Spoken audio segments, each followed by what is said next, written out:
Estimados alumnos, junto con saludar y esperando que se encuentren bien,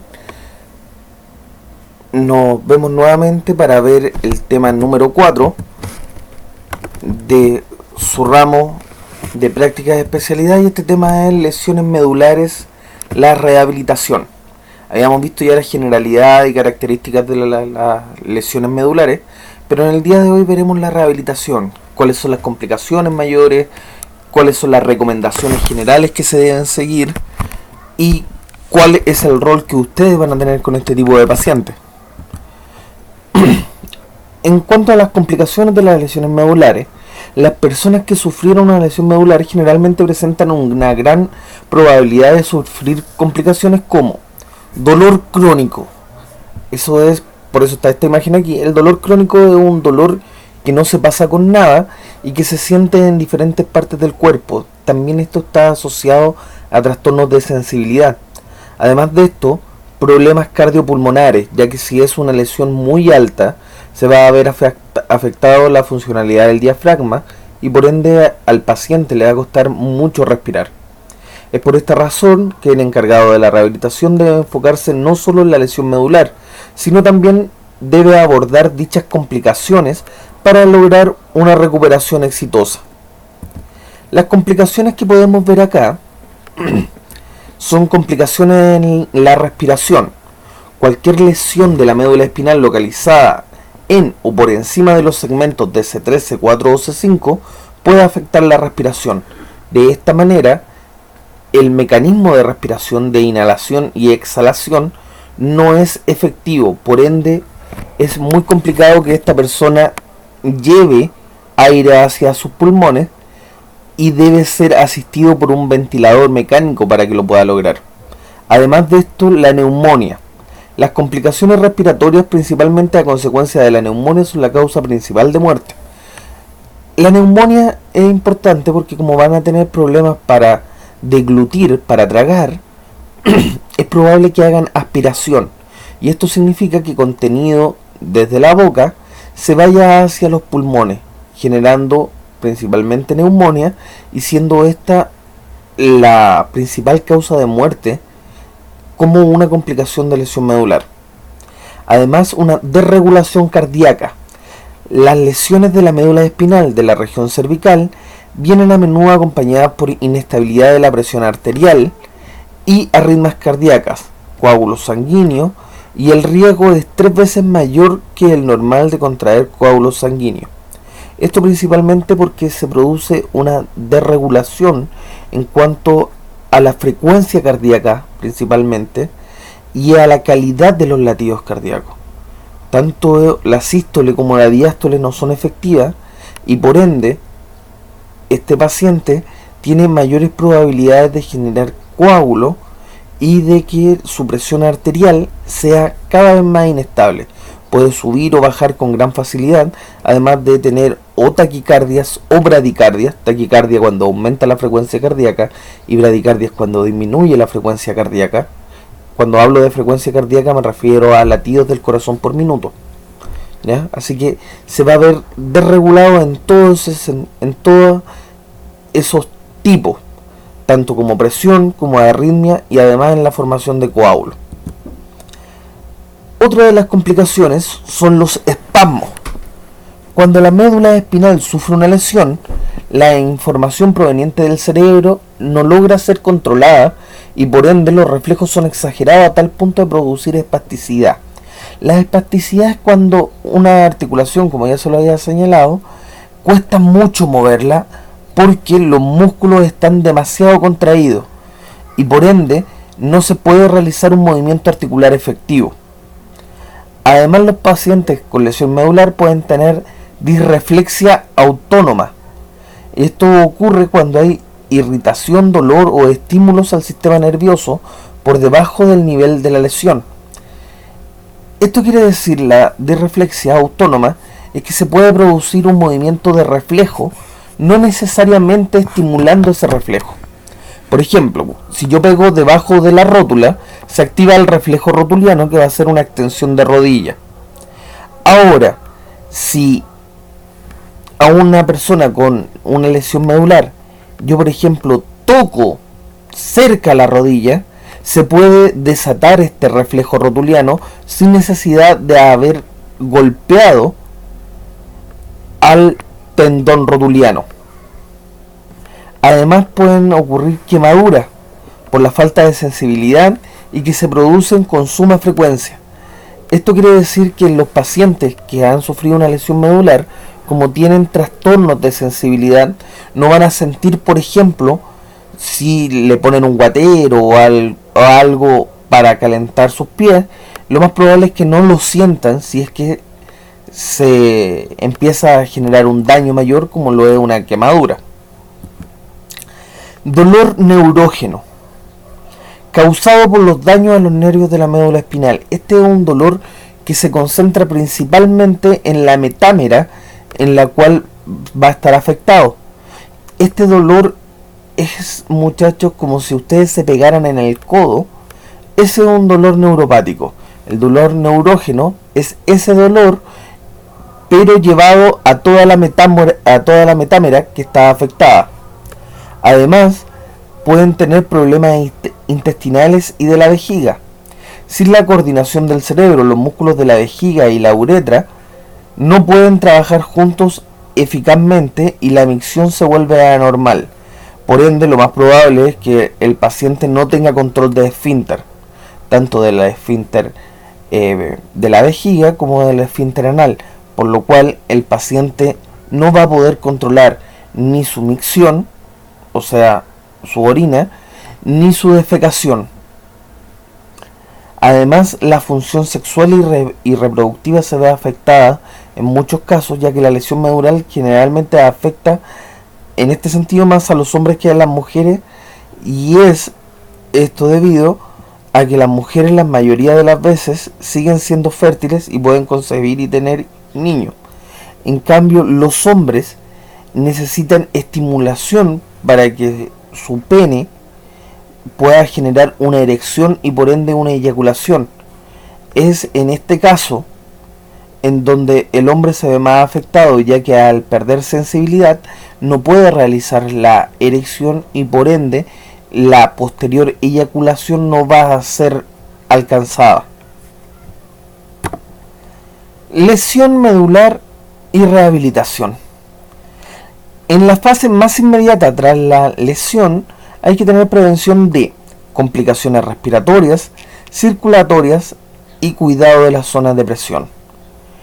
El cuidado de la zona de presión es muy importante, sobre todo ustedes como TEPAR, y esto se debe a que el paciente debe ser cambiado de posición en cama mientras esté en el hospital y luego en su casa para evitar la formación de úlceras por presión, lo que antes se conocía como escara, que son heridas en la cual el hueso, al generar presión constante contra el músculo, contra la grasa subcutánea y contra la piel, terminan rompiendo. Hay úlceras por presión muy extensas, sobre todo en la zona del coxis, en donde fácilmente se puede ver el hueso del paciente dentro de la herida. Además, el encargado de la rehabilitación deberá realizar una valoración objetiva inicial con la función de identificar funciones que presentan posibilidades de plantear problemas específicos y promover el tratamiento profiláctico. ¿A qué me refiero con esto? Es de vital importancia que la persona que esté relacionándose con este paciente pueda observar si es que acaso este paciente tiene algún problema de otro tipo. Y ese problema de otro tipo también debe ser abordado. No nos vamos a quedar solamente con la complicación respiratoria, circulatoria o la zona de presión. También hay que darse cuenta, por ejemplo, si el paciente está sufriendo un estado de ansiedad o un estado de depresión. Y eso debe ser informado al equipo de asistencia para que se puedan tomar las medidas pertinentes al respecto. Esto no significa que ustedes tomen decisiones o que ustedes lo vayan a hacer, pero los TENS en general, y en este caso los TEPAR en específico en la rehabilitación, son los ojos y oídos del personal que tiene que tomar decisiones. Por ende, el médico o la enfermera muchas veces le preguntan a ustedes si han visto algo raro en el paciente, si tiene un comportamiento anormal, si ha cambiado su rutina en algo mientras está hospitalizado, ya que son ustedes los que están más tiempo con ese paciente. Como indicaciones generales en la rehabilitación, se debe mantener una vía aérea despejada y trabajar la respiración, de vital importancia ya que puede estar afectado el diafragma o los músculos abdominales en mayor o menor medida. Recuerden que los músculos abdominales son respiratorios accesorios, por ende se deben trabajar. Debe haber un mantenimiento del rango articular en todas las articulaciones. Todas las articulaciones se deben mover, ya que un paciente que ha estado larga estadía en cama, por ejemplo, cuando se va a parar, por lo general tiene el tendón de Aquiles, que sería el tendón del gastrocnemio, del tríceps ural, en la pantorrilla por posterior, acortado. Y eso es por la posición de los pies en la cama. Es difícil que una persona esté con la punta del pie hacia arriba todo el rato en una cama. Tienden a llevar la punta del pie hacia los pies de la cama. Esto provoca este acortamiento y cuando se quieren parar, uno de los mayores problemas para que lo puedan lograr es el acortamiento del tendón de Aquiles. Así que es vital mantener el rango articular de todas las articulaciones. Además se debe evitar el movimiento de la columna inestable que puede producir más daño, eso es lógico. Mantenimiento o fortalecimiento de la musculatura total o parcialmente inervada. Por ende, toda la musculatura que el paciente sienta la debe mover. De esta manera se mejorará los resultados de la rehabilitación, ya que el paciente podrá generar un nuevo esquema a nivel cerebral y puede generar nuevas estrategias de movimiento también. Se debe luchar contra el desequilibrio, la espasticidad, el tono y la hipoestesia. Esto quiere decir que se debe luchar contra todas las complicaciones físicas asociadas a la lesión medular. Además, cuidar la función vesical e intestinal es súper importante. Cuidar la función tanto de la vejiga como de los intestinos. Esto me refiero a la micción y a la defecación, principalmente para que no se generen enfermedades como una infección urinaria o una infección del tracto digestivo, que puede tener consecuencias mucho más graves en el paciente. Como indicación general, se debe incentivar la aceptación de la situación por parte del paciente y sus familiares. Como en las lesiones incompletas aparece una amplia gama de carencias de las actividades funcionales, el tratamiento dependerá del grado de incapacidad y de los problemas físicos específicos de la persona.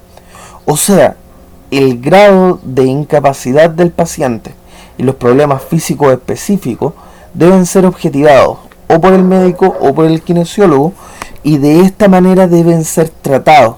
Esto no es una receta de cocina que para todos los pacientes se hace exactamente lo mismo, sino que aquí es de vital importancia la valoración por medio de un buen examen físico, por ejemplo, que determine cuáles son las verdaderas necesidades del paciente, y el plan de tratamiento debe ser específico para las necesidades de cada paciente. Se debe tomar en cuenta que las paraplegias, la rehabilitación suele ser más funcional que analítica. Esto quiere decir que, por ejemplo, una persona que intenta mover un brazo, se privilegia que lo mueva antes que lo haga de la manera más eficiente posible. Vamos a ver bastantes movimientos alterados, atetósicos, por ejemplo, que son movimientos descoordinados, pero esos movimientos descoordinados los podemos encauzar en cuanto a funcionalidad. Por ejemplo, si el paciente quiere tomar una peineta, que no es peligroso, no es un vaso con agua caliente, no importa que el movimiento sea descoordinado. Y se les debe dar estrategias para que ese movimiento descoordinado sea cada vez lo más coordinado posible. De esta manera, se demora aproximadamente entre 8 a 10 meses en los pacientes que han sido tratado de forma inmediata tras la lesión. Incluso puede prolongarse hasta 2 años de tratamiento en pacientes con complicaciones urinarias y de rigidez articular. Por lo tanto, el tratamiento de las lesiones medulares no es un tratamiento rápido. Ustedes lo más probable es que lo puedan ver en la primera etapa, cuando todavía está en el hospital, pero tienen que saber que después de eso al paciente le queda mucho, pero mucho camino por recorrer. Y es difícil poder ganar todo en poco tiempo. Lo más probable es que sea una carrera de largo aliento. Lesiones medulares de rehabilitación. Paraplegia. 4 etapas. Lo primero, cuidados y reeducación del paciente en cama. El tratamiento va desde la tercera y sexta semana, incluso durante la fase de shock espinal y antes de la consolidación de la lesión traumática. Los cuidados generales que se le deben dar al paciente aquí son: cuidado de los puntos de presión, se debe dar vuelta al paciente por lo menos cada 2 horas y cambiar regularmente los puntos de apoyo sobre las zonas de alto riesgo. También aquí es súper importante que en los hospitales tengan colchones que sean específicos para este tipo de pacientes, colchones antiescara. El gobierno también entrega a los pacientes que están en FONASA, que hayan sufrido una lesión medular, entrega colchones antiescara. Evitar posiciones viciosas, o sea, posiciones que el paciente no debe tomar, como es que esté muy doblado en la cama, por ejemplo, ya que esto puede afectar luego a su columna vertebral, y eso se debe evitar porque puede generar aún más daño. Se debe estar atento a los cambios que pueda haber en la piel, y la cama debe ser cómoda y adaptada a las condiciones del paciente. Eso es lo primero. Además de esto, cuidado de reeducación del paciente en cama. En caso de estar en riesgo o en presencia de accidentes tromboembólicos, se debe realizar movilizaciones pasivas de miembros inferiores por lo menos 2 veces al día, drenaje linfático en miembros inferiores y ejercicios respiratorios de máxima amplitud. La mayoría de los pacientes que se encuentran por larga estadía en cama pueden sufrir riesgo de un tromboembolismo, que esto es un trombo generado por la posición principalmente. Es por esto que se debe realizar una movilización pasiva de las extremidades inferiores por lo menos 2 veces al día. En el caso de prevención de complicaciones pulmonares, los ejercicios respiratorios han de ser para desarrollar los músculos correspondientes, musculatura accesoria principalmente, como les decía, como los músculos intercostales o los músculos abdominales. Y también es de suma importancia realizar ejercicios estáticos espinales y mantener la flexibilidad de la caja torácica. Esto, por ejemplo, se logra pidiéndole al paciente que tome un cojín, lo apriete sobre su pecho y que intente respirar. Eso va a permitir a los músculos accesorios trabajar, y además, al expandir contrapresión, va a estar aumentando la flexibilidad de la parrilla costal, en este caso de la caja torácica. Para comenzar con la reeducación del paciente en cama, en esta etapa el rehabilitador debe realizar movilizaciones, en especial los que no están afectados, o sea, mover todo lo que nos queda indemne, sin complicaciones. Mantener o recuperar la movilidad articular, guiando al paciente con posturas adecuadas, realizando movilizaciones pasivas suaves, progresivas y prudentes varias veces al día. Se debe luchar contra la espasticidad. No sirve que el paciente esté espástico, ya que no va a poder realizar ningún tipo de movimiento. Por lo tanto, con movimientos oscilatorios de baja velocidad tienden a poder liberar esa espasticidad. Además de esto, deben desarrollar los músculos de las extremidades no afectadas, en especial los que se emplean para la marcha según el nivel de lesión. Esto se logra con ejercicios isométricos, con y o sin resistencia. Esto quiere decir ejercicios isométricos que pueden tener un peso o que no pueden tener peso.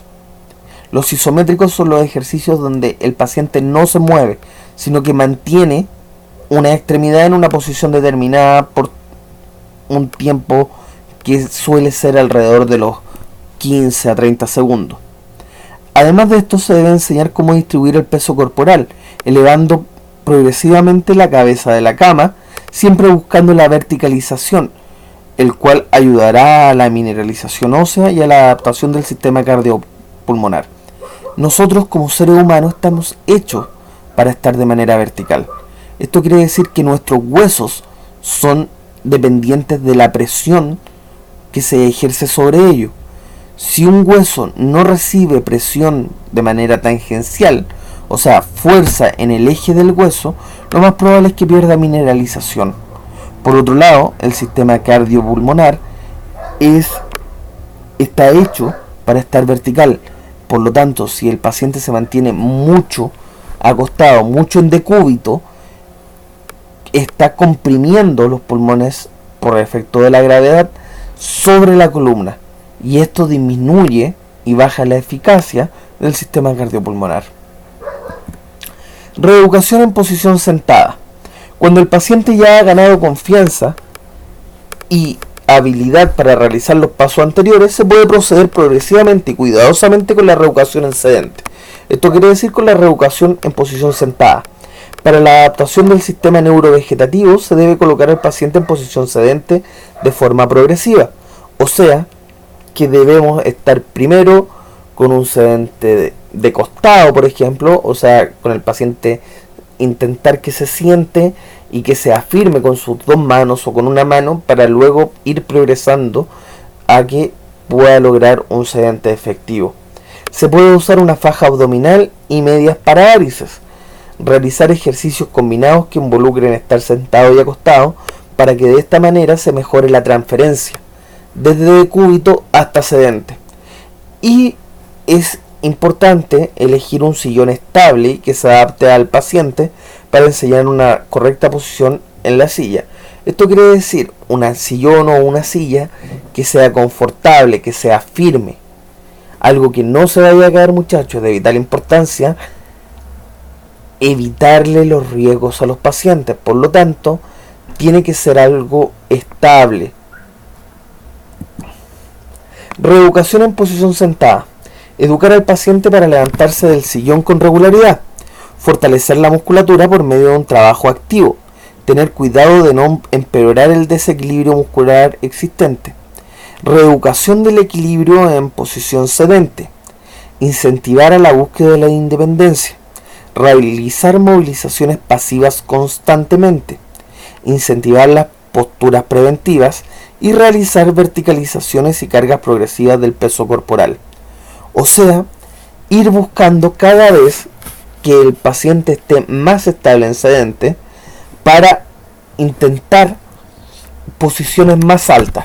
Si bien con una lesión medular es relativamente difícil que un paciente pueda volver a caminar, si es que la lesión es superior a L3, por ejemplo, sí se puede realizar la mayor activación muscular posible para que el paciente pueda realizar una transferencia, por ejemplo, de la cama a la silla de ruedas, con máxima eficacia y minimizando los riesgos.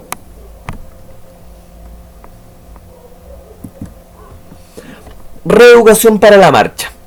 Para iniciar esta etapa se debe haber superado las instrucciones anteriores. Además, se debe hacer una evaluación del paciente y verificar su capacidad para realizar la marcha.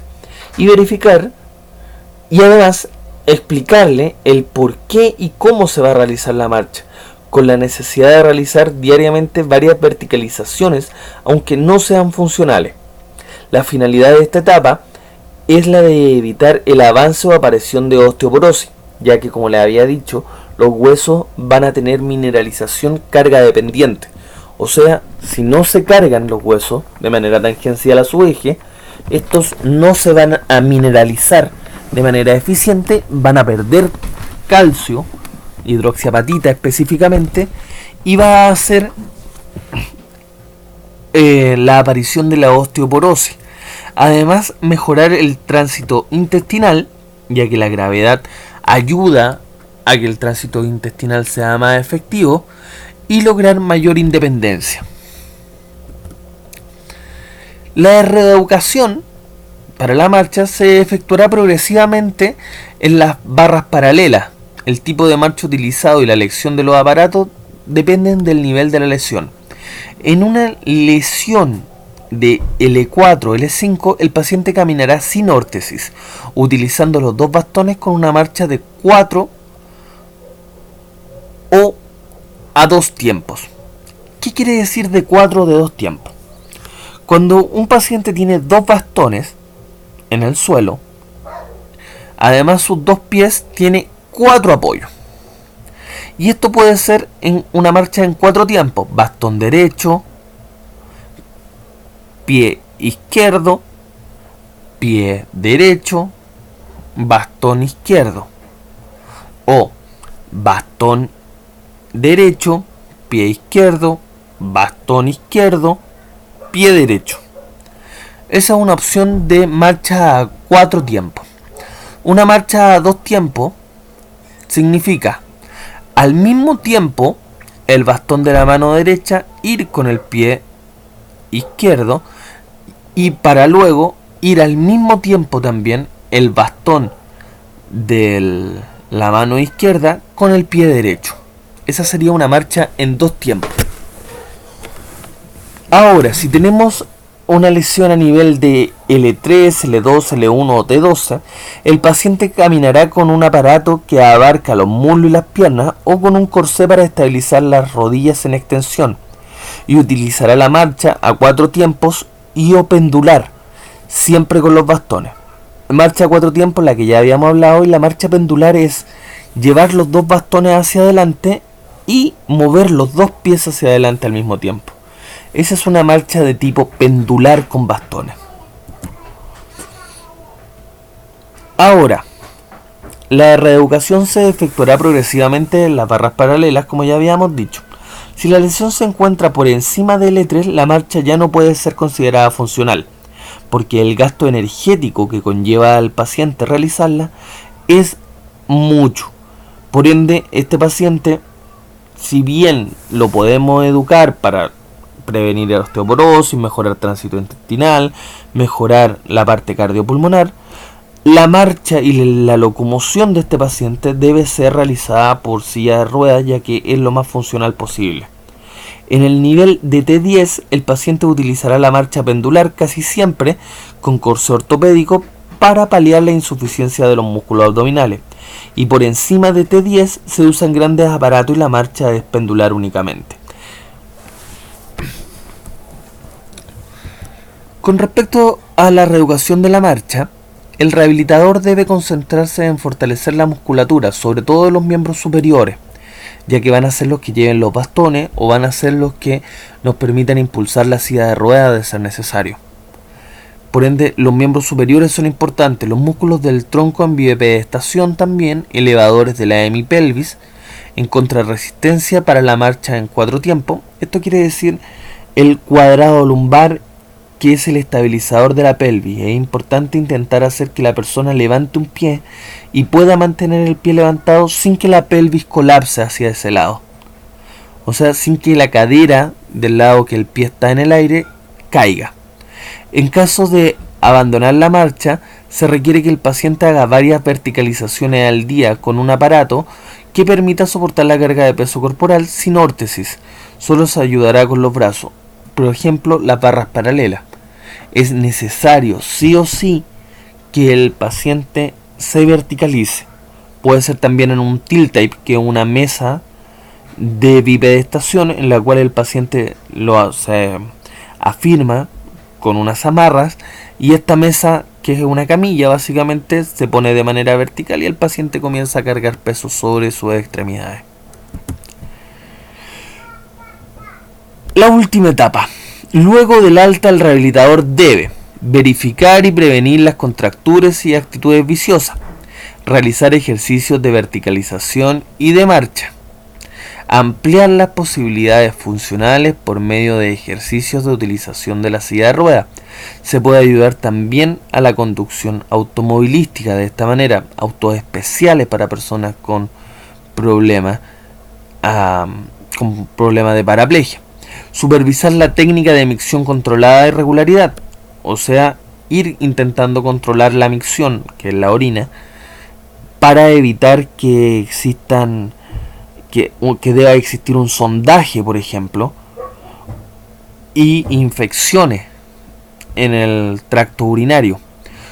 Vigilar las complicaciones cutáneas, respiratorias, dolores, contracturas, artritis, osteoporosis, y educar al paciente a tener una actividad física, tener los cuidados rigurosos al estar en la cama y examinarse la piel en la mañana y en la tarde, principalmente evitando la aparición de úlceras por presión. O sea, si ven un enrojecimiento y una zona más sensible, lo más probable es que pueda tener generándose algún tipo de úlcera por presión. Ya para terminar, quedan solo 3 diapos. Vamos a hablar de la tetraplegia en la rehabilitación. En las personas con tetraplegia, antes habíamos hablado de la paraplegia, o sea, 2 extremidades afectadas, la tetraplegia serían las 4. La rehabilitación es muy parecida a la de los parapléjicos, no obstante deben señalarse ciertos detalles importantes. Es una reeducación más prolongada, por las lesiones altas exigen un tratamiento de mantención de por vida dada la dependencia casi total del tetrapléjico. Son pacientes muy frágiles y se fatigan fácilmente. La fisioterapia respiratoria y torácica debe ocupar un lugar importante en el programa de rehabilitación, aunque no haya un daño evidente en los músculos respiratorios. Se debe trabajar los músculos de la cintura escapular que siguen siendo funcionales, esto a nivel de los hombros, y se debe buscar un máximo de independencia dentro de lo posible. Los daños de los miembros superiores y sus consecuencias funcionales dependerán del nivel de la lesión. Si la lesión está entre T1 y C8, vamos a ir de más abajo a más arriba, daño en la mano, los músculos interiosos y lumbricales se ven con problemas y de ahí la dificultad para realizar actos complejos y de precisión. De C8, lesión en C8, daño de los dedos, el cual no le permite hacer prensión, o sea, tomar cosas, comenzando por el uso de los músculos radiales y o una férula que permite la autonomía funcional bastante satisfactoria. A nivel de C7, afectación de la mano y el tríceps, el cual se dificulta levantarse del sillón sin ayuda y se emplea a menudo un sillón eléctrico, o sea, una silla de rueda eléctrica. C6, los flexores del carpo y hombro se encuentran afectados, por lo que el paciente es dependiente totalmente. Una lesión de C6 el paciente solo mueve la cabeza, y una lesión de C5 y más alta tienen problemas vitales por parálisis diafragmáticas, que era lo que ya habíamos hablado. Como conclusión, la parálisis y la pérdida sensitiva, además de las secuelas cardiopulmonales, metabólicas, no está aislada de la repercusión a nivel psicológico. Es aquí donde el fisioterapeuta, y en este caso ustedes que van a hacer trabajo físico de apoyo, y los familiares juegan un papel importante en los efectos positivos que pueden ejercer en el paciente. Es por ello que la comunicación, experiencia, empatía y coordinación entre los entes y personas involucradas permitirán un gran avance en su recuperación, logrando mayor independencia y autoconfianza en las tareas de su día a día. Muchachos, espero que les haya quedado un poquito más claro lo que es la rehabilitación en lesiones medulares. Los temas que vamos a ver esta semana es esta de rehabilitación de lesión medular, la de accidente cerebrovascular, características, que sería el tema 5, y el tema 6, rehabilitación de accidente cerebrovascular. Espero que tengan una buena semana. Recuerden desarrollar los cuestionarios que van a estar en intranet y que estén muy bien. Cuídense, muchachos. Hasta luego.